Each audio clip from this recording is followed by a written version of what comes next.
Ada teman saya yang bilang Pak bahwa babi itu dilarang dalam Imamat 11. Tetapi mengapa Kristen makan babi? Jijik makan babi, apa kencing onta di mata pemakan babi tidak lebih menjijikan? Itu kan subjektif. Kalau begitu mengapa Pak seolah-olah babi ini dibenci oleh orang Yahudi? Begitu kayak alergi gitu Pak dengan babi. Segala sesuatu yang dilabelisasi haram, itu kan haram bagi agama Islam. Bagi Hindu kan tidak, bagi Kristen kan tidak. Ini Bhinneka Tunggal Ika, jangan dinodai. Demikian juga babi hutan, karena memang berkuku belah, yaitu kukunya bersela panjang tetapi tidak memamah biak. Haram itu bagimu. Pokoknya kalau kami tidak boleh makan babi, itu kehormatan bagi orang Yahudi.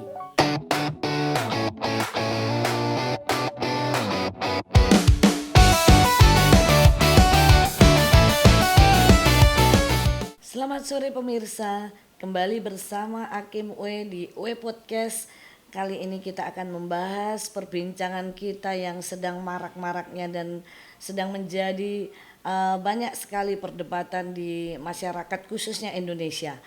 Dengan tema sejak kapan babi dibenci? Kalau memang haram, kenapa babi harus diciptakan? Bersama Bapak Dr. Bambang Nursena. Selamat sore Pak Bambang. Terima kasih atas kesempatannya sore hari ini Pak Bambang. Kita kali ini akan membahas ya Pak dengan tema yang cukup menarik menurut saya. Karena hari-hari ini sedang menjadi perbincangan yang luar biasa. Dan kali ini kita akan membahas dengan Bapak. Kita akan mulai ya Pak ya. Beberapa waktu terakhir ini Pak, ada demo besar-besaran di Kota Medan Pak, yang memprotes SK Wali Kota Medan yang melarang daging babi dijual selama bulan Ramadan. Apakah Bapak mengikuti Pak berita ini Pak? Lalu bagaimana seharusnya kita bersikap sebagai bangsa yang majemuk? Mohon dibantu dijelaskan buat saya dan tentunya buat pemirsa Bapak. Iya, salam saudara-saudara, saya mengikuti demo yang besar-besaran itu yang memprotes SK dari Wali Kota Medan, dan itu yang berkumpul itu orang-orang Batak ya, dan juga orang-orang Nias kalau tidak salah. Barangkali adik saya ikut demo di sana karena dia seorang pendeta di di Nias ya. Ya karena Nias itu kan babi itu adalah binatang piaraan yang menghidupi mereka, termasuk menyekolahkan anak sampai di perguruan tinggi. Tapi tentu bagaimana sikap kita sebagai bangsa yang majemuk. Jadi kita kembali kepada konsensus nasional kita. Negara kita itu dibangun di atas dasar kesadaran akan kemajemukan. Jadi yang pertama, Bhinneka Tunggal Ika. Itu living reality bangsa kita. Bangsa kita itu ada Bali, ada Sunda, ada Dayak, ada Jawa, Batak, Nias. Ada yang mengharamkan sapi, ada yang menghalalkan sapi tapi mengharamkan babi. Sebaliknya orang Bali mengharamkan sapi, menghalalkan babi lah. Inilah kepajemukan kita. Jadi kita tidak boleh menjadikan salah satu hukum agama menjadi pengikat dari kemajemukan kita. Pecah kita kalau kita paksakan satu agama kita. Jadi babi itu haram, itu kan bagi Islam. Bagi Hindu tidak. Bagi Hindu itu halal. Justru yang haram itu sapi. Karena sapi itu, lembu itu adalah simbol dari Nandini. Itu adalah kendaraan dari Siwa. Dan itu disucikan.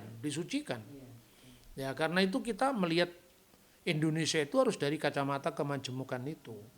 Apalagi penduduk Sumatera Utara secara khusus Medan itu jumlahnya orang Batak itu sangat banyak sekali.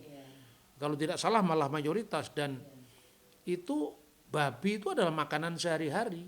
Jangan dilihat dari sudut pandang Islam, dari sudut pandang Kristen nggak masalah, Konghucu nggak masalah, Hindu tidak masalah gitu. Jadi justru karena kita itu berangkat dari Bhinneka Tunggal Ika, maka ideologi negara kita yang mampu untuk menaungi, mengayomi kemajemukan kita, maka lahirlah Pancasila. Pancasila itu sila pertamanya ketuhanan yang Maha Esa. Bukan dasarnya Islam, bukan dasarnya Kristen. Dan ketuhanan itu mengikat semua agama, dan Tuhan yang Maha Esa itu adalah pemersatu. Jadi kesadaran bahwa Tuhan yang Maha Esa menurut Hindu, ya Tuhan menurut konteks Buddhis, ya Buddha, menurut konteks Hindu, ya Hindu, misalnya Ekam Sat Vripah Bahuda Vadanti. Tuhan yang satu disebut dengan berbagai macam nama. Ini satu esa menurut Hindu. Shema Yisrael Adonai Elohenu Adonai Echad. Dengarkanlah wahai Israel, Tuhan itu adalah sembahan kita, Tuhan itu esa satu-satunya, itu menurut konteks Kristen. Ya, karena teks ini dikutip oleh Yesus dalam Markus pasal 12 ayat 29 misalnya. Dari konteks Buddha demikian, dari konteks Hindu, dari konteks Islam, Qul huwallahu ahad, katakanlah Allah itu esa. Tapi esa dalam konteks Hindu, konteks Islam, konteks Kristen itu beda-beda. Semuanya mengatakan esa, tapi esa dalam perspektif agama apa? Semua mengatakan ada yang dilarang, ada yang diperbolehkan, tapi dalam konteks agama apa? Kalau Indonesia mau tetap majemuk, jangan paksakan salah satu agama sebagai norma yang mengikat semua warga negara. Itu kunci kemajemukan. Makanya dibuatlah yang namanya konstitusi atau undang-undang dasar, dijabarkan dari dasar negara ini. Lalu bentuk negara yang disepakati adalah Negara Kesatuan Republik Indonesia. Dalam keberagaman kita disatukan. Saya kira itu. Jadi salah kalau ada kota wisata halal, itu halal menurut siapa dulu? Jadi itu memaksakan ya Pak, terlalu memaksakan. Dan itu menodai spirit kebangsaan kita dari mula-mula. Iya. Padahal negara kita ini berbagai macam bahasa, suku, agama ya Pak ya. Jadi kemajemukan ini jangan sampai terpecah belah karena keinginan salah satu pihak ya Pak, harusnya ya. Ya, kita akan masuk babak berikutnya ini Pak. Dan saya yang bilang Pak bahwa babi itu dilarang dalam Imamat 11. Ya, tetapi mengapa Kristen makan babi, ini jadi satu pertanyaan. Kami lebih mematuhinya dibanding kalian. Jadi kami lebih setia kepada ajaran nabimu. Demikian pendapat mereka ini Pak. Nah, bagaimana menanggapi hal ini Pak Bambang? Ya, itu kan sama dengan membaca kitab sucinya orang ditundukkan di bawah perspektif agamanya, dia nggak boleh itu. Itu kunci carut marutnya hubungan antar agama itu, karena memandang Kristen dari sudut pandang Islam, memandang Islam dari sudut pandang Kristen, nggak boleh itu. Karena yang paling ahli kitab suci kita ya kitab suci kita sendiri, bukan orang lain. Berdasarkan kitab yang kita yakini ya Pak ya. Yang kita yakini dan kita buktikan bahwa itu benar menurut pemahaman kita. Tapi yang dikutip Imamat pasal 11 itu harus dibaca ayatnya lengkap dulu. Coba kita baca dulu Imamat pasal 11 ayat 1, 2 sampai 8 lah supaya lengkap saja. Baik. Ya. Imamat 11 ya Pak ya. Imamat pasal 11 ayat 1, 2, 4 sampai dengan 8, demikian firman Tuhan. Lalu Tuhan berfirman kepada Musa dan Harun, katanya kepada mereka, katakanlah kepada orang Israel begini, inilah binatang-binatang yang boleh kamu makan dari segala binatang berkaki 4 yang ada di atas bumi. Lanjut ayat 4 ya Mbak. Tetapi inilah yang tidak boleh kamu makan dari yang memamah biak atau dari yang berkuku belah. Unta, karena memang memamah biak tetapi tidak berkuku belah, haram itu bagimu. Juga pelanduk, karena memang memamah biak tetapi tidak berkuku belah, haram itu bagimu. Juga kelinci, karena memang memamah biak tetapi tidak berkuku belah, haram itu bagimu. Demikian juga babi hutan, karena memang berkuku belah, yaitu kukunya bersela panjang tetapi tidak memamah biak, haram itu bagimu.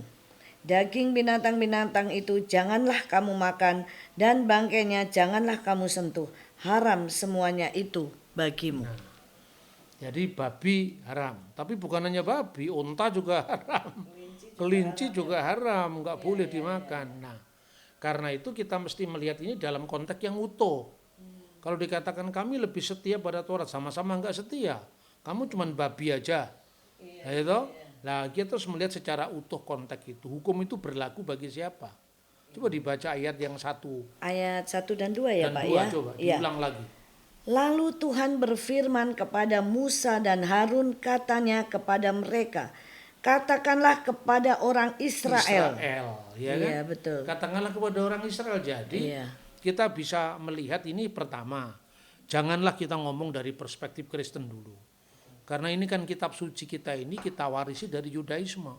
Ya kita tanya aja kepada orang Yahudi. Orang bukan Yahudi boleh makan babi apa tidak? Dan jawabannya boleh. Karena hukum itu hanya khusus bagi orang Yahudi. Sesuai dengan teks itu, katakanlah kepada orang Israel. Bagaimana cara orang Yahudi melihat kitab suci? Pertama, Taurat ya, secara khusus Taurat itu, orang Yahudi itu menganut yang namanya pluralisme hukum. Jadi hukum mana yang berlaku bagi Yahudi, hukum mana yang berlaku bagi bangsa-bangsa. Nah misalnya hukum yang khusus bagi Yahudi artinya hukum agama. Tapi hukum di mana orang Yahudi itu tinggal di suatu negara, dia tunduk pada hukum negara itu. Makanya di dalam kitab Talmud ya, itu ada adagium hukum yang berbunyi bahwa hukum negara itu hukum kita juga. Dina demal kutadina, hukum negara itu hukum kita juga. Jadi artinya misalnya kita bayar pajak. Bayar pajak itu hukum kita karena kita tunduk pada hukum negara. Yesus mengatakan berikanlah kepada kaisar yang harus kamu berikan kepada kaisar dan kepada Tuhan yang kamu berikan kepada Tuhan. Lalu hukum di antara Yahudi sendiri, mana yang berlaku bagi Yahudi, mana yang berlaku bagi orang bukan Yahudi. Misalnya di suatu masyarakat tinggal orang-orang asing. Hukum yang berlaku bagi mereka bukan hukum Yahudi, tapi yang mereka sebut sebagai sifa misfot bini Noah, hukum Nuh. Nah, lalu kemajemukan di antara tafsir-tafsir Yahudi yang berbeda, itu berlaku, ini firman Tuhan, itu juga firman Tuhan, itu lihat kasusnya. Itu banyak ya, tentang hukum yang klasifikasinya, itu bisa dibagi dalam 3. Dasarnya dari mana? Kita baca satu ayat lagi, Ulangan pasal 6 ayat 20. Ulangan pasal 6 ayat 20. Ulangan pasal 6 ayat 20, demikian firman Tuhan. Apabila di kemudian hari anakmu bertanya kepadamu, apakah peringatan, ketetapan dan peraturan itu yang diperintahkan kepadamu oleh Tuhan Allah kita? Nah, jadi di situ ada 3 klasifikasi. Dalam bahasa aslinya itu maha edot, peringatan, VH hukim, ketentuan, VH mispatim dan peraturan-peraturan yang diberikan. Jadi maha edot VH hukim VH mispatim asyar siwah adunai elohenu etchem. Jadi pertama hukum yang bersifat khusus, yaitu hukum yang bersifat peringatan. Misalnya Sabat itu berlaku bagi Israel, bagi Yahudi. Lalu jangan makan daging di sendi pangkal paha. Itu memperingati peristiwa Yakub yang berubah namanya jadi Israel. Hanya berlaku bagi Yahudi. Yang ketiga, jangan kamu memasak anak binatang, anak kambing misalnya, bersama susu induknya. Itu Keluaran pasal 23:19 khusus bagi Yahudi. Itu hukum peringatan. Karena apa? Israel tidak boleh serupa dengan bangsa lain. Karena memasak anak kambing bersama susu induknya. Itu kalau di Yordan sampai sekarang disebut makanan mansaf. Itu dulu asalnya dari kekhawatiran akan kesuburan rahim. Lalu mereka menyembah dewa-dewi kesuburan.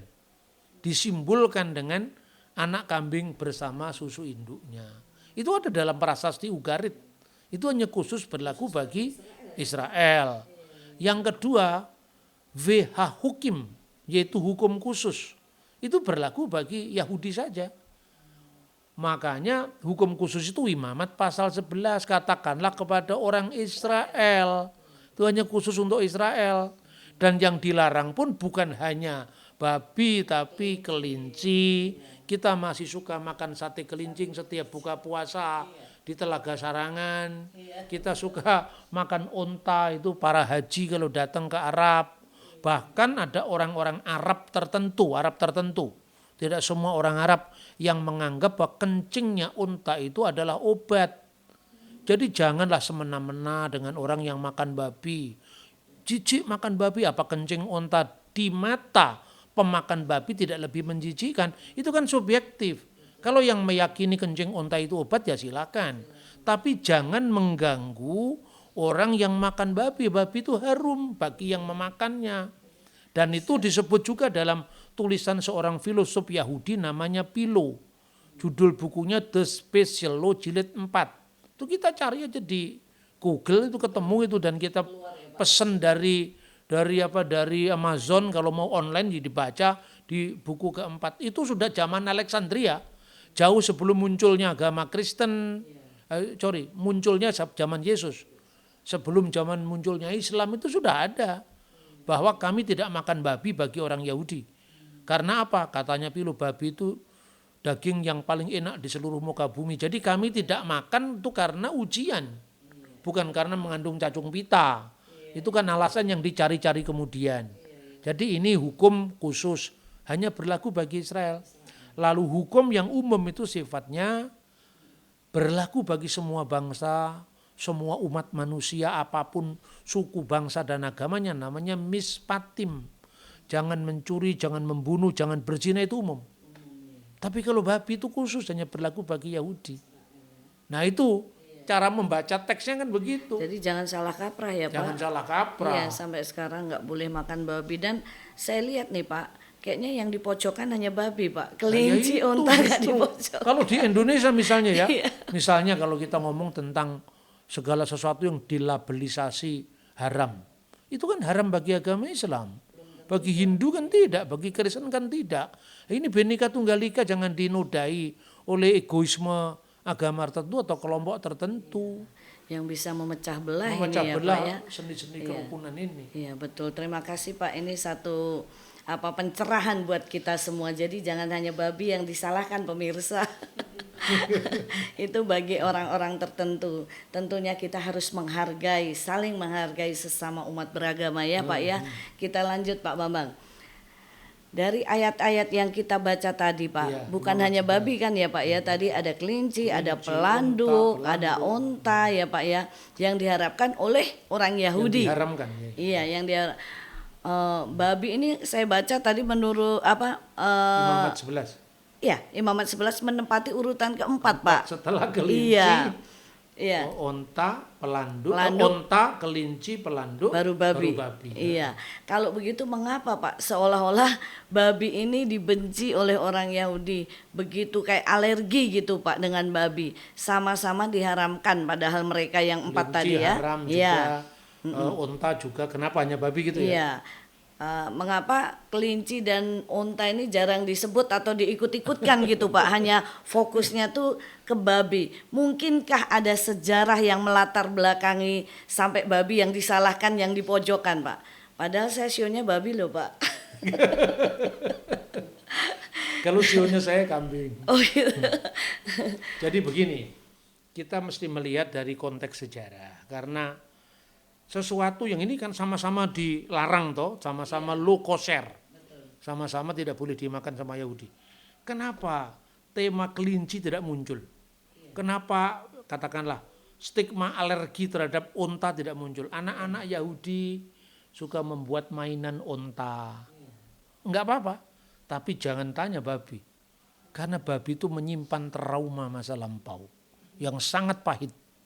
Nah karena itu kita bisa membaca dari kitab 1 Makabe. Ini bacaannya cukup panjang karena ini mengisahkan sejarah yang sangat penting sebelum zaman Perjanjian Baru.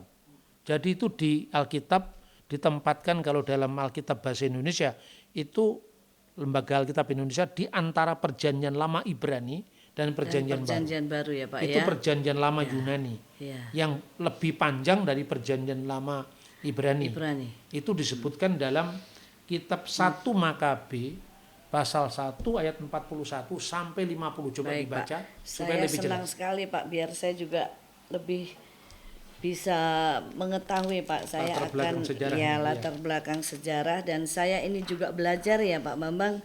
1 Makabe pasal 1 ayat 41 sampai dengan yang ke-50. 50, iya. Demikian firman Tuhan. Raja pun menulis juga sepucuk surat perintah untuk seluruh kerajaan, bahwasanya semua orang harus menjadi satu bangsa. Masing-masing harus melepaskan adatnya sendiri, maka semua bangsa menyesuaikan diri dengan titah raja itu. Juga dari Israel ada banyak orang yang menyetujui pemujaan raja dipersembahkan oleh mereka korban kepada berhala, dan hari Sabat dicemarkan. Kemudian dikirimlah oleh raja dengan perantaraan pesuruh-pesuruh surat menetapkan ke Yerusalem dan semua kota di daerah Yehuda lainnya, bahwasanya mereka harus menuruti adat istiadat luar negeri juga, dengan menghentikan korban bakaran, korban sajian, dan korban tuangan di bait suci, dengan mencemarkan hari Sabat dan hari-hari raya, dan dengan menodai tempat suci. Haruslah didirikan perkorbanan hutan keramat dan berhala, dan harus dipersembahkan sebagai korban babi-babi dan binatang-binatang haram lainnya. Anak-anak mereka tidak boleh bersunat, dan mereka harus mencemarkan dirinya dengan segala macam kenajisan dan kekejian, sehingga mereka lupa akan hukum Taurat dan membatalkan segala peraturannya. Barang siapa tidak berbuat sesuai dengan titah raja akan dihukum mati. Nah, itu dia. Jadi itu terjadi kalau lihat pada teks ayat-ayat sebelumnya. Itu terjadi pada masa pemerintahan kerajaan Yunani. Jadi orang Yahudi itu pernah dijajah oleh Yunani. Itu sebelum zaman Yesus. Tapi setelah zamannya kitab-kitab tertulis dalam bahasa Ibrani. Makanya dalam ayat-ayat awal itu disebutkan raja yang namanya Antiochus Epiphanes. Inilah yang mencemarkan bait suci. Sunat dilarang bagi anak-anak Yahudi. Lalu mereka menghentikan korban bakaran. Mereka pokoknya menghentikan segala macam ritual korban di bait suci. Dan mereka memaksakan bukan sekedar budaya, tapi agama orang Yunani. Kalau budaya dan bahasa tidak masalah. Karena Alkitab kita diterjemahkan dalam bahasa Yunani. Tapi agamanya jangan dikompromikan. Itu yang sangat melukai orang Yahudi. Bahkan mereka memasang patungnya Zeus di atas bait suci Yerusalem itu. Dan yang luar biasa dan menyakitkan orang Yahudi, mencemarkan bait Allah dengan mengorbankan babi yang darahnya dicurahkan di bait suci itu. Di dalam Makabe 1 ayat 1 Makabe 1 ayat 41 sampai 50 tadi diuraikan panjang lebar babi dan binatang haram yang lainnya, binatang najis yang lainnya. Ya mungkin itu ada korban unta, tapi pertanyaannya kenapa babi diutamakan? Kita baca 2 Makabe 6 ayat 18 sampai 26. Sebab kalau di dalam 1 Makabe 1 ayat 41 50 kan babi dengan binatang cemar yang lain, binatang najis yang lain. Coba baca di 2 Makabe pasal 6 ayat 18 2 sampai 26. Makabe 6 ayat 18 sampai dengan ayat yang ke-26. Demikian firman Tuhan. Eliezer adalah seorang ahli Taurat yang utama. Ia sudah lanjut umurnya dan terhormatlah tampan rupanya. Ia dibuka mulutnya dengan kekerasan dan begitu dipaksa makan daging babi. Tetapi dengan mengutamakan kematian terhormat daripada hidup ternista, ia menuju tempat pukulan dengan rela hati setelah daging itu dimuntahkannya kembali. Dan demikian mestinya tindakan orang yang berani menolak apa yang bahkan karena cinta kepada hidup sekalipun tidak boleh dikecap. Tetapi para pengurus perjamuan korban yang tak halal menyendirikan Eliezer oleh karena sudah lama mereka kenal baik dengan orang itu. Lalu mereka mengajak dia untuk mengambil daging yang boleh dipakai dan yang dapat disediakannya sendiri. Cukuplah kalau dari daging korban itu ia hanya pura-pura makan apa yang dititahkan raja. Dengan berbuat demikian ia dapat meluputkan diri dari kematian dan mendapat perlakuan baik demi persahabatan lama di antara mereka. Tetapi Eliezer mengambil keputusan mulia yang pantas bagi umurnya, bagi kehormatan usianya, bagi ubannya yang jernih dan teramat mulia, pantas bagi cara hidupnya yang jernih sejak masa mudanya, dan terlebih pantas bagi perundang-undangan suci yang diberikan oleh Allah sendiri.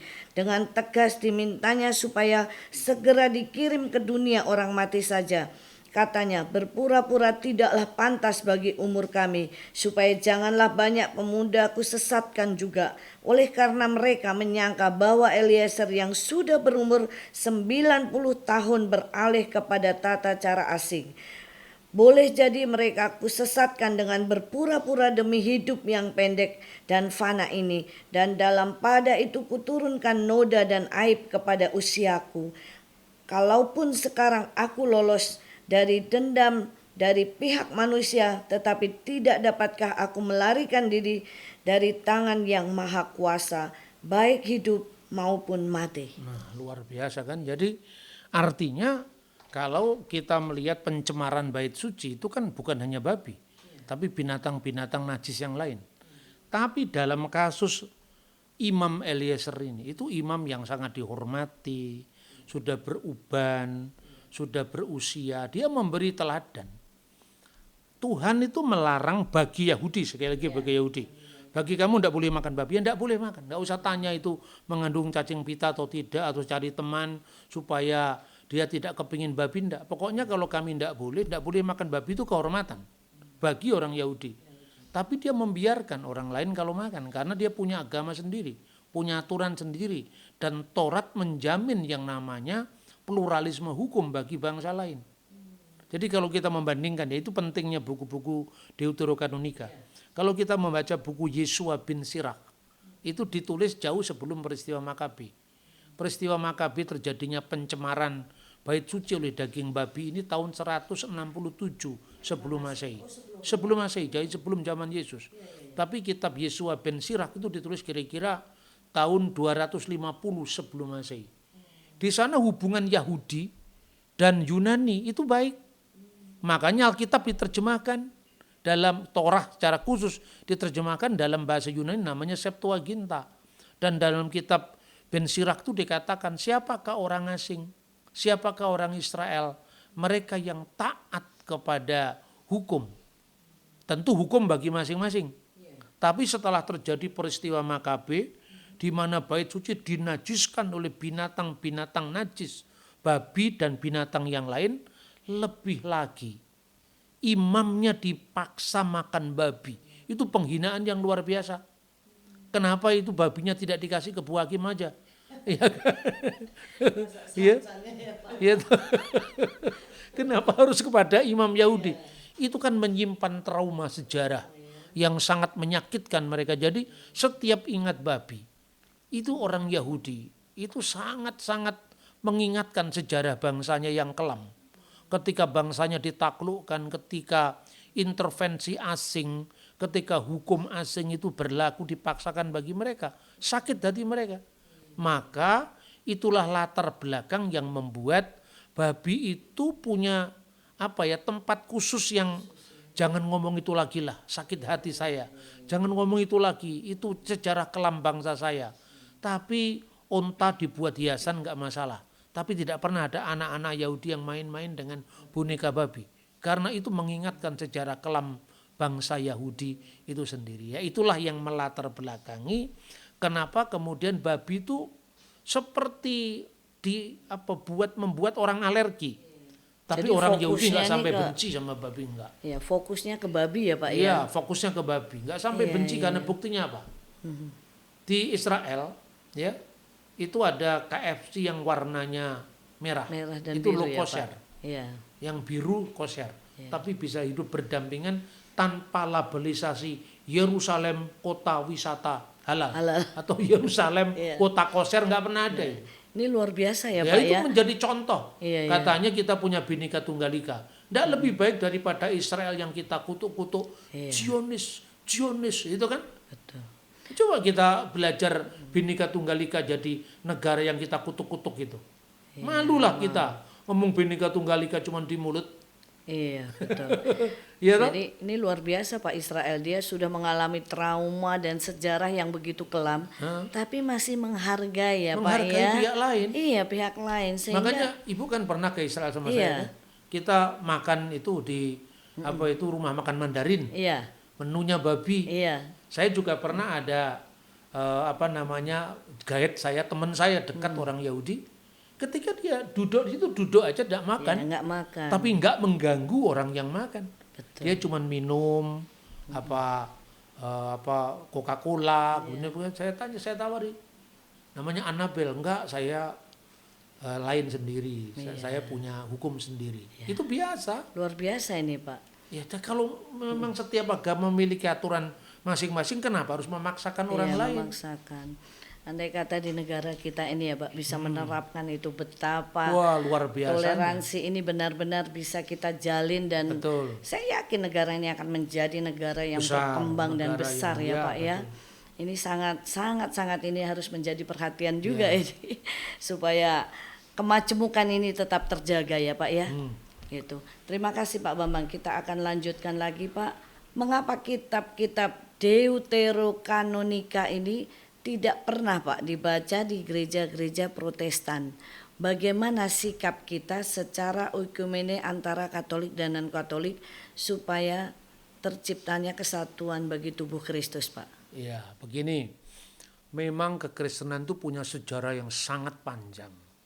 Kita jangan hanya melihat sejarah itu diputus dari zaman Reformasi Protestan. Itu kan baru zamannya Portugis.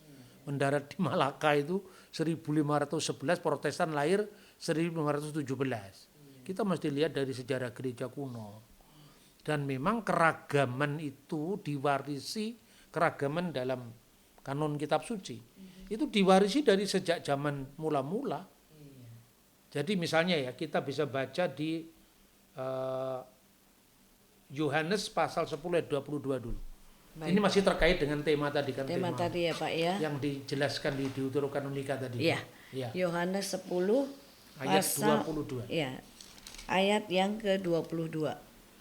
Tidak lama kemudian tibalah hari raya pentabisan Bait Allah di Yerusalem. Ketika itu musim dingin. Nah. Ya. Kapan pentahbisan Bait Allah itu diperingati? Setiap tanggal 25 bulan Kislev. Makanya kalau kita pergi ke Israel atau di negara-negara Yahudi, ya yang mayoritas Yahudi seperti di Bundai, di Sydney, itu saya sering belanja buku di sana. Yang kemarin ada insiden penembakan itu. Orang-orang Yahudi yang sedang merayakan Hanukkah ini. Hanukkah itu kan Desember. Hanukkah itu yang diperingati apa sih? Pentahbisan Bait Suci. Jadi gini, karena penajisan Bait Suci yang dilakukan oleh Antiochus IV Epiphanes itu telah menggerakkan perlawanan dari keluarga Imam Besar Matatias. Imam Besar Matiah atau Matatias itu punya anak-anak. Namanya ya Yudas, kemudian Yonatan, Simon. Semuanya itu disebut keluarga Makabe. Kenapa disebut keluarga Makabe? Itu dijelaskan dari literatur Yahudi yang namanya adalah Megillat Antiochus. Jadi artinya gulungan kitab tentang Antiochus atau disebut juga Megillat Ha-Hasmonaim. Gulungan kitab-kitab pada zaman Hasmonaim itu pada zaman Makabe. Kenapa disebut Makabe? Karena itu kutipan dari kitab Keluaran pasal 15. Mika muka ba'elim Adonai. Siapakah yang seperti engkau di antara para ilah? Ya Tuhan. Tidak ada ilah kecuali Tuhan yang satu itu, kira-kira seperti itu. Nah kemudian Yesus memperingati itu. Ketika mereka menang dalam perjuangan itu menang, lalu keluarga Makabe itu mentahbiskan kembali Bait Suci. Bejana-bejana yang dipersembahkan untuk korban kepada Zeus dibuang. Diganti semua dengan yang baru. Tapi mungkin karena kota itu belum mereka kuasai sepenuhnya, dia hanya punya cadangan minyak zaitun yang bisa menyalakan sehari perayaan. Tapi mereka berdoa pada Tuhan, akhirnya minyak zaitun yang hanya bertahan 1 hari itu bisa digunakan untuk pentahbisan bait suci selama 8 hari perayaan. Sesuai dengan 8 hari itu, maka dia merefleksikan dari mana asal dari minyak zaitun yang bisa menyalakan lampu dian selama 8 hari dari surga. Makanya paling tengah itu lebih tinggi, itu namanya syamas, yang menyalakan 4 di kanan, 4 di kiri. Makanya kalau kita sekarang di negara Israel itu atau di sinagog Yahudi, setiap bulan Kislev sampai selesai nanti, itu sampai bulan Tebet, ya awal bulan Tebet itu ada kaki dian bercabang 9. Itulah yang Yesus datang memperingati peristiwa Makabe ini. Nah itu, terus pertanyaannya, kenapa di kalangan Protestan ini asing ya? Sebetulnya begini, kita harus berlaku jujur bahwa sejarah kita memang pernah terjadi konflik antara Katolik sama Protestan. Dan orang-orang Protestan akhirnya mengikuti kanon orang Yahudi yang ada di Yamnia. Yamnia itu setelah orang Yahudi dihancurkan bait sucinya, dan mereka punya pusat sendiri di kota Yapne. Disitulah kemudian kitab suci perjanjian lama itu dikanonkan setelah zaman Yesus. Nah kita bisa membaca sekarang bagaimana kira-kira gambaran Alkitab perjanjian lama di zaman Yesus. Kita bisa membaca Lukas pasal 24 ayat 44. Lukas 24 ayat 44, demikian firman Tuhan. Ia berkata kepada mereka, inilah perkataanku yang telah kukatakan kepadamu ketika aku masih bersama-sama dengan kamu, yakni bahwa harus digenapi semua yang ada tertulis tentang aku dalam kitab Taurat Musa dan kitab nabi-nabi dan kitab Mazmur. Nah, amin. Jadi kita lihat sekarang ini terbitan Kristen, ya, Holy Bible, the Holy Scriptures in the original language. Pertama, Torah, kitab Taurat. Yesus katakan, seperti yang tertulis dalam kitab Torah ini yang pertama. Lalu kitab nabi-nabi, Nebim. Lalu Mazmur, lah di sini kan Ketubim. Mazmur itu hanya salah satu dari kitab Ketubim. Kenapa hanya disebut satu Mazmur saja? Pertama, karena Mazmur itu judul pertama dari seluruh Ketubim. Jadi kitab Taurat, kitab nabi-nabi dan tulisan-tulisan suci yang lain. Di zaman Yesus, awalnya kitab Ketubim diawali dari Mazmur. Tapi kenapa hanya Mazmur ini pun enggak dikatakan Ketubim? Karena pada zaman Yesus kanonnya belum terbentuk. Jadi orang Yahudi itu kan tidak satu. Ada orang Parisi yang akhirnya melembagakan diri menjadi Yahudi Rabinik, yang kemudian menerbitkan kitab ini, Torah, Nebim, Ketubim yang disingkat dengan Tanakh. Yang ini perjanjian baru semuanya sama. Tapi yang di sini Tanakh ini orang Yahudi yang diikuti oleh gereja Protestan. Tapi gereja gereja Kristen sudah jalan sendiri karena sudah lepas dari Yahudi kan. Jadi tahun itu orang Yahudi mengutuk orang Yahudi Parisi, mengutuk orang Saduki, mengutuk orang Eseni. Ini sama-sama Yahudinya, mengutuk orang Nosrim. Nosrim itu pengikut Yesus dari Nazaret. Semua dikutuk ya, di mata Parisi Kristen salah, Saduki salah, Eseni salah, di mata Eseni Parisi salah, Saduki salah, ya. Seperti itu, karena itu kan konflik sesama Yahudi. Kemudian orang Yahudi membaca kitab yang namanya Tanakh. Orang Kristen karena alasan akarnya dari Yahudi menyalin apa adanya di sini. Ini yang disebut Biblia Hebraica Stuttgartensia. Ini persis sama dengan urusan Yahudi. Tapi gereja mula-mula itu tidak tunggal. Ya, gereja Katolik itu dia memiliki sendiri yang kita baca ini, ya ini namanya ini kalau terjemahan Inggrisnya di Holy Bible, terus disertai dengan Catholic Edition. Di sini ada kitab-kitab yang namanya Yudit, Tobit, Kebijakan Salomo, 1 dan 2 Makabe. Semua ini buku-buku sejarah yang muncul sebelum zaman Kristen. Dan di kalangan gereja Protestan tertentu menerima buku ini, tapi menyebutnya dengan intertestamental book. Kitab di antara dua perjanjian, maksudnya perjanjian lama Ibrani dan perjanjian baru. Karena Ibrani 39 kitab. Inilah Katolik.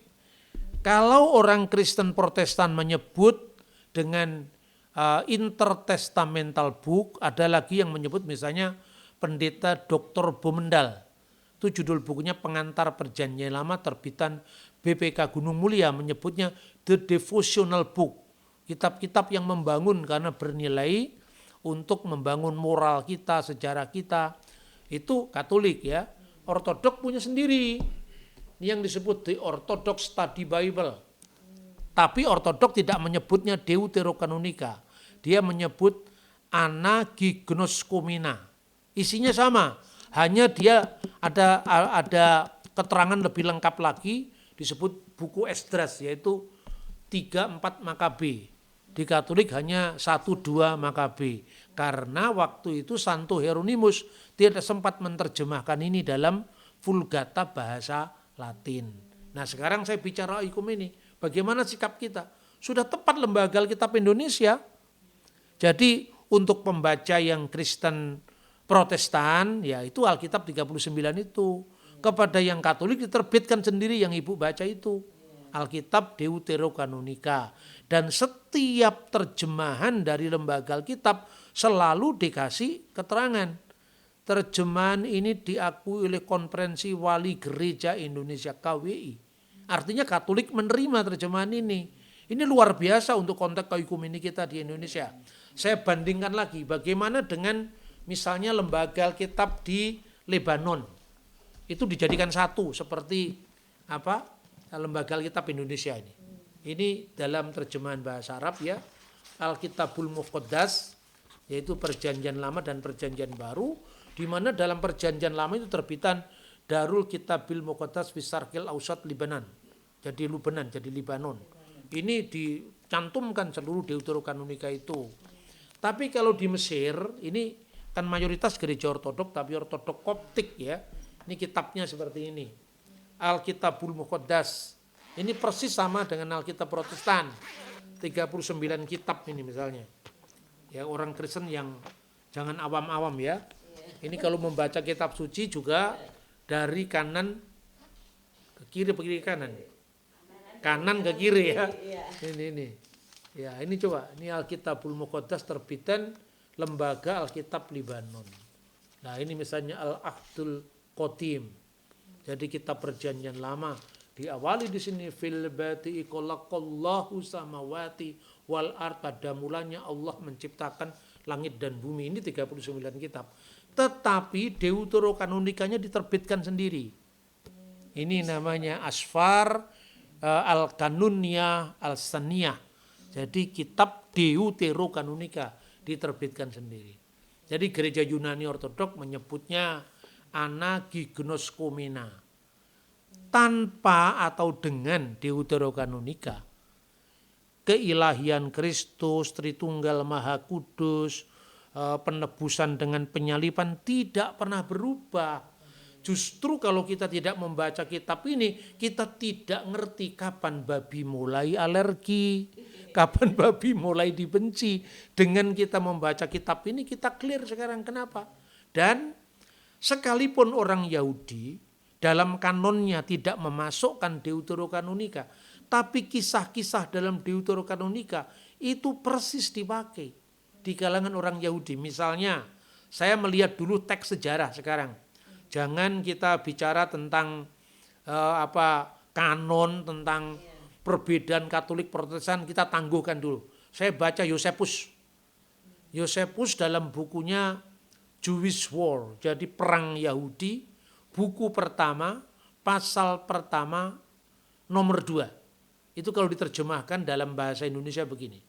Kini Antiochus Epiphanes tidak puas baik dengan penaklukan kota yang tak terduga, maupun dengan penjarahannya, atau dengan pembantaian besar yang telah dilakukannya di sana. tetapi karena dikuasai oleh nafsu yang hebat dan mengingat penderitaan yang dialaminya selama pengepungan kota, ia memaksa orang-orang Yahudi untuk melanggar hukum negara mereka dan membiarkan bayi-bayi mereka tidak disunat pada usia 8 hari dan mempersembahkan daging babi di atas mezbah yang semuanya ditentang oleh mereka, dan orang-orang yang paling dihormati di antara mereka dihukum mati. Ini tulisan dari Yosefus, ahli sejarah Yahudi yang menulis kira-kira tahun 95 Masehi. Jadi hanya 15 tahun setelah Bait Suci dihancurkan. Lah tentang Imam Eliezer yang dipaksa makan babi, makanya alergi babi disendirikan. Alerginya itu khusus bagi orang Yahudi. Itu dibaca dalam buku yang berjudul Megillot Antiochus. Kitab ini merupakan hasil kompilasi para rabi Yahudi di abad kemudian setelah Kristen, tapi bahan-bahannya itu dari masa Makabe ini. Jadi kalau kita jujur mau mengakui, lebih akurat Makabe yang ditulis jelas-jelas sebelum zaman Yesus daripada kompilasi Yahudi yang ditulis jauh setelah zaman Yesus, atau Yosefus yang ditulis 15 tahun setelah runtuhnya Bait Suci, atau kira-kira 70 tahun setelah zaman Yesus. Nah, tapi okelah saya bacakan saja Megillot Antiochus. Kalau diterjemahkan dalam bahasa Indonesia, dan salah seorang tetua yang terhormat, yaitu Rabi Eliezer, seorang lelaki tua berusia 90 tahun, diperintahkan oleh Antiochus untuk memakan daging babi agar mereka dapat melakukan seperti yang dilakukannya.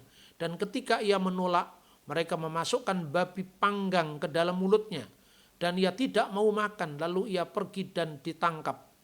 Ia dibawa ke hadapan pengadilan, dijatuhi hukuman mati, dan ada sekitar 5.000 jiwa bersamanya dan mereka dibunuh secara bersama-sama.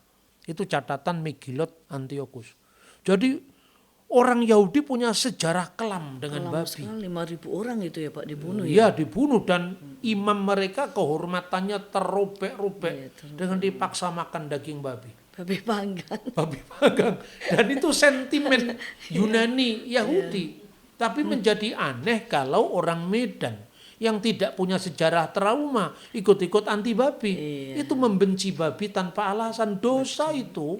Karena itu ciptaan Tuhan kok dibenci itu tanpa alasan yang jelas ya Pak. Kalau orang Yahudi itu alergi dengan babi ada alasannya. Tapi orang-orang Medan alasannya apa? Hanya karena berbeda dengan agamanya. Ini Bhinneka Tunggal Ika, bro. Tidak bisa memaksakan agamamu kepada yang lain. Betul Pak, betul. Ya saya ngomong begini tidak untuk membela iman Kristen. Saya membela Bhinneka Tunggal Ika.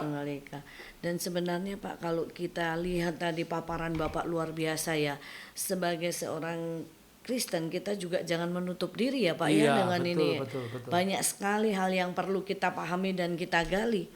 Dan ini boleh menjadi satu buat kita seluruh umat Kristen dan hamba-hamba Tuhan ya Pak ya. Boleh ini menjadi satu pemahaman baru yang boleh kita gali. Terima kasih Pak Bambang. Kita akan lanjut lagi Pak. Bagaimana Pak orang-orang Yahudi melihat dari aspek teologis kalau babi itu haram, mengapa diciptakan? Samakah sikap orang Yahudi dengan orang-orang yang fanatik di Indonesia membenci babi, seperti labelisasi Pak, halal haram, pemaksaan konsep wisata halal dan sebagainya yang berada di Indonesia Pak? Ya, pertama bagaimana sikap orang Yahudi melihatnya dari aspek teologis. Babi itu haram ya. Pertama harus saya katakan begini, bagi orang Yahudi sikap mereka terhadap babi masih proporsional. Saya itu pernah cerita kalau nggak salah di forum ini ya.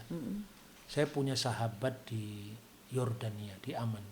Setiap kali saya datang itu selalu disambut dengan makanan namanya mansaf. Saya penasaran, ini bagaimana cara masaknya? Ternyata produk susunya yang kejunya itu dimasak dan kemudian diawetkan gitu sampai jadi seperti bola pingpong gitu. Jadi dimasukkan ke freezer. Zaman dulu mungkin nggak ada freezer ya. Itu kemudian kalau daging babi, daging kambing itu dimasak dengan kambing yang kecil. Iya. Jadi anak kambing. Anak kambing ya. Kemudian setelah dia dimasak bersama susunya, kejunya yang sudah diawetkan tadi secara Fermentasi ya Pak, diawetkan difermentasi ya. itu, kemudian disiramkan itu setelah dia dipanaskan kembali. Dan itu enak sekali karena memang saya penyuka kambing. Iya. Saya tidak suka terlalu banyak makan babi karena bukan babi itu haram bagi saya, tapi karena bagi saya memang kambing itu makanan yang paling enak, di seluruh muka bumi. Tentu saya tidak bisa memaksakan enak bagi saya, tentu tidak enak bagi orang lain. Itu subjektif kan. Ya itu. Tapi sikapnya orang Yahudi saya kira clear ya. Babi itu dilarang. Itu pertama kalau menurut hukum Yahudi sendiri. Itu karena babi itu disebut davar akhir. Jadi sesuatu yang lain. Sesuatu yang lain itu nggak terjelaskan. Sama dengan buah pengetahuan yang baik dan yang jahat. Karena Tuhan melarang ya sudah nggak dimakan. Tapi tidak perlu membenci. Karena nggak boleh ya nggak boleh. Nah itu yang namanya davar akhir. Kemudian ada literatur Yahudi yang menarik ini. Jadi saya ingin mengutipnya ya. Yang davar akhir tadi itu, babi itu dalam bahasa Ibrani disebut kazir. Nah, banyak orang nanya, kenapa Imamat 11 di terjemahan TB yang pertama itu babi hutan, tapi sekarang kata hutannya dihilangkan. Alkitab setiap tahun direvisi, ya jangan begitu. Kalau nggak tahu lebih baik tanya, jangan mengembangkan sendiri opinimu. Yang namanya TB 1 lai, TB 2 lai, King James Version, NIV itu terjemahan Alkitab. Teks aslinya tetap kazir. Tapi kenapa di babi hutan dalam TB pertama? Karena gini, itu kan masa Eksodus. Nah ketika masa Eksodus, babi yang dikenal itu kan babi liar, bukan babi peternakan. Karena itu konteksnya ditulis ketika bangsa Israel Eksodus, tidak menetap di tanah Mesir. Makanya terjemahan babi hutan itu terjemahan yang bersifat tafsir. Kalau babi saja ya ditulis dalam terjemahan TB2 itu. Pertama. Kedua, bagaimana, kenapa babi dilarang? Ini saya sekedar membaca. Ini saya ambil dari Midrash Kohelet Rabbah 1 nomor 8. Dia menulis Ubasob se'alu otolema nikra semu kasir ya amar lechem sehu atit le hasir et ha malkut lif alya. Dan ketika mereka akhirnya bertanya mengapa babi disebut hasir, ia berkata sehu atit leha hasir, leha hakir ya, leha hasir sorry. Babi akan mengembalikan kerajaan kepada pemiliknya yang sah. Leha hasir, babi akan mengembalikan pada pemiliknya yang sah. Siapa pemilik yang sah? Israel. Jadi nanti ini tafsiran ini. Pada zaman Mesias itu babi akan koser. Itu menurut tafsir Yahudi. Jangan marah. Saya cuma membaca tafsir Yahudi. Babi nanti akan diperbolehkan. Tapi ada rabi yang mengatakan itu simbolik. Babi tetap tidak boleh dimakan. Tapi artinya batas antara bangsa lain dan bangsa Israel sudah tidak ada lagi karena Mesias sudah datang. Lalu mereka ada rabi yang menafsirkan babi itu lambang suku Edom, pertentangan dengan Israel. Kelinci itu adalah lambang dari bangsa Yunani misalnya. Jadi ada yang menafsirkan secara alegoris, ada yang menafsirkan secara literal bahwa nanti babi boleh dimakan. Anda bisa membaca buku ini lewat apa ya, misalnya tanya di Sefaria itu kalau tidak punya bukunya secara fisik, Anda cari aja Sefaria misalnya yang saya sebut tadi Midrash Kohelet Rabbah, tulis Sefaria, nanti akan muncul dalam bahasa Ibrani atau Aram dan ada terjemahannya dalam bahasa Inggris. Semua apa yang tidak bisa di-cross check sekarang. Betul. Jadi memang Islam berbeda dengan Yahudi. sama-sama mengharamkan babi, tapi kalau Yahudi tidak hanya Ini babi. alasan ya Pak ya. Tidak hanya babi, ada Iya, unta, ada kelinci, iya, ada pelanduk, pelanduk, iya. ikan patin yang tidak bersisik, lele Iya. yang tidak bersisik di Islam boleh. Iya. Beda itu, tetap beda. Lalu alasan hukumnya, Iya. kalau di Islam itu nggak tahu lah, Nggak itu tahu bukan wilayah alasannya saya, apa ya. katanya ada cacing pita dan sebagainya. Kalau Yahudi itu hukum khusus karena itu dafar akhir. Kemudian perbedaan yang berikutnya, di dalam versi Islam nanti pada akhir zaman Nabi Isa akan membunuh babi karena babi di binatang haram. Tapi Mesias Yahudi akan mengkoserkan babi. Jadi jangan Menghalalkan ya. menyamakan. Iya, betul. Memang berbeda. Sekalipun Iya. dalam tafsiran Yahudi menghalalkan di sini atau mengkoserkan ini ada artinya tidak ada lagi jarak yang membangun perseteruan antara Yahudi dan bukan Yahudi. Iya. Nah sekarang menurut orang Kristen, Mesias yang ditunggu-tunggu itu sudah datang. Makanya di dalam surat Paulus kepada jemaat Efesus Iya. pasal 2 ayat 14, tembok pemisah telah dihancurkan. Lah itulah makanya antara Yahudi dan bukan Yahudi sekarang menyatu menjadi anggota gereja yang kudus, Katolik dan Apostolik, yang kudus, am dan rasuli. Itu. Iya. Jadi beda, cara Jadi, pendekatannya beda. Jangan betul. menyamakan yang berbeda, tapi juga jangan mencari-cari kesalahan kalau memang itu tidak berbeda. Itu. Betul Pak. Jadi nggak bisa dia menafsirkan atau memaksakan kehendak Iya, mereka ya betul, Pak betul, ya. betul. Ini luar biasa Pak. Ini pemahaman, semoga nih para pemirsa juga paham ini mengenai halal dan Iya. tidak halalnya babi dan wisata halal ini ya Pak ya. Betul, Supaya semakin paham. Satu lagi Pak, terakhir ini Pak. Iya, boleh. Masih soal tema alergi babi nih Pak. Ya, silakan, Satu lagi, adakah catatan sejarah tentang babi di Nusantara sebelum zaman Islam? Dan bagaimana Pak seharusnya kita mengaplikasikan Bhinneka Tunggal Ika dalam konteks beragam masakan Nusantara? Itu Nah, menarik. ini menarik ini Kalau Pak. di Solo ya, itu benar-benar yang namanya keragaman masakan Nusantara itu tercermin. Iya, Di Solo betul. itu dalam Iya. wisata kuliner, Iya. itu ada babi, ada macam-macam. Di pasar gede itu Di Pak. pasar gede ada itu. Pak itu yang khusus babi itu kita Dan bisa di beli pojok umum. itu, di pojok apa namanya, dekat kopi pojok, biasanya langganan kita dulu. Iya, mereka Itu pakai ada angkringan begitu angkringan Pak. babi itu. Iya. Dan itu itu sejak zaman dulu sudah begitu. sampai sekarang itu Ya, Pak. tapi kalau kita lihat sejarahnya sekarang, pergilah ke Borobudur. Iya. Nah, kita kan berangkat dari warisan bangsa kita sendiri. Betul. Di sana kalau kita keliling dari relief ke relief Candi Borobudur yang dibangun di abad ke-8 Masehi, itu ada relief namanya Karma Wibangga. Relief Karma Wibangga itu tergores di situ dalam pahatan. Babi termasuk binatang yang makanan elit raja. Jadi itu ada moncongnya babi itu di relief candi itu. Iya. Dan di belakangnya itu ada bebek, ada ayam, ada ikan asin. Itu makanan rakyat. Jadi siapa yang suka makan babi itu keturunan raja. Oh, gitu ya. Makanan raja itu ya Pak makanan ya. raja-raja. Iya. Kalau makananmu cuma ayam, sate ayam itu kurang nendang. Itu rakyat biasa. Iya. Itu kalau candi Borobudur. Borobudur. Iya. Nah, ada literatur yang namanya Babat Tanah Jawa. Babat Tanah Jawa itu Iya. dari zaman Kartosuro. Itu zaman Mataram Islam. Itu dalam menggambarkan masa transisi antara Majapahit dan Demak.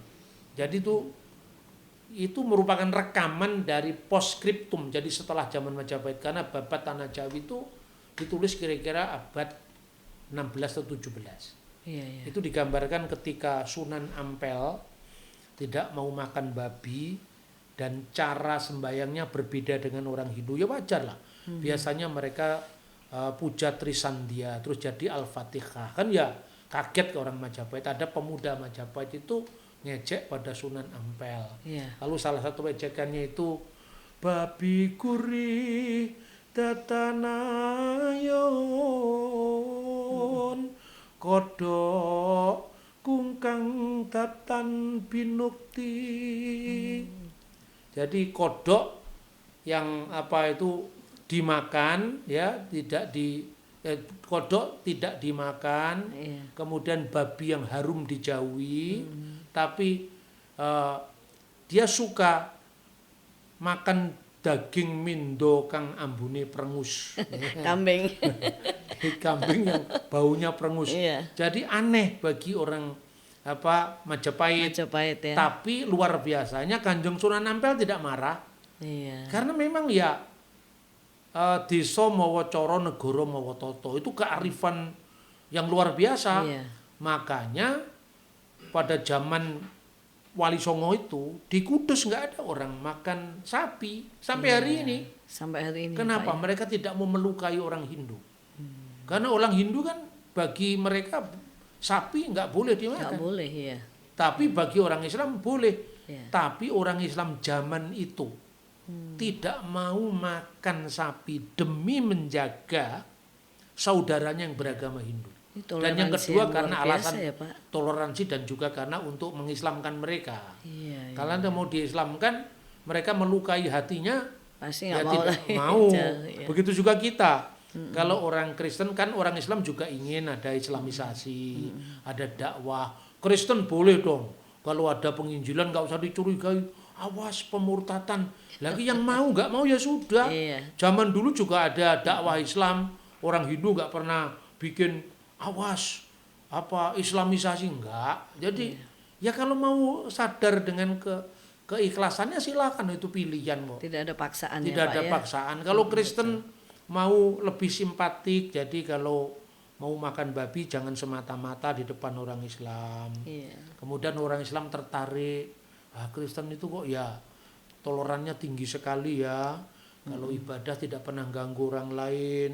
Meskipun dia boleh makan babi tapi tidak dimakan di depan kita. Akhirnya tertarik, ya haleluya. Kenapa harus disesalkan? Wali Songo juga membuat mereka tertarik, orang Hindu kemudian masuk Islam. Tapi jangan sampai orang pindah agama itu dieksploitasi, kan melukai orang lain. Misalnya langsung menghakimi ya Pak. Misalnya kapan kamu akan hidayah akan menjemputmu, kan gitu kan sering bahasanya itu vulgar sekali. Kapan hidayah akan menjemputmu, yang lain sudah dapat hidayah. Ya mestinya kita jawab, hidayah kan istrinya tetangga sebelah. Kenapa kita dijemput hidayah? Saya dijemput istri saya sendiri. Jadi saya itu kadang-kadang memakai cara yang lucu-lucu begitu untuk orang menegur dengan gurauan. Menjadi guru tanpa menggurui. Menjadi guru dengan gurauan. Itu membuat orang tidak sakit hati.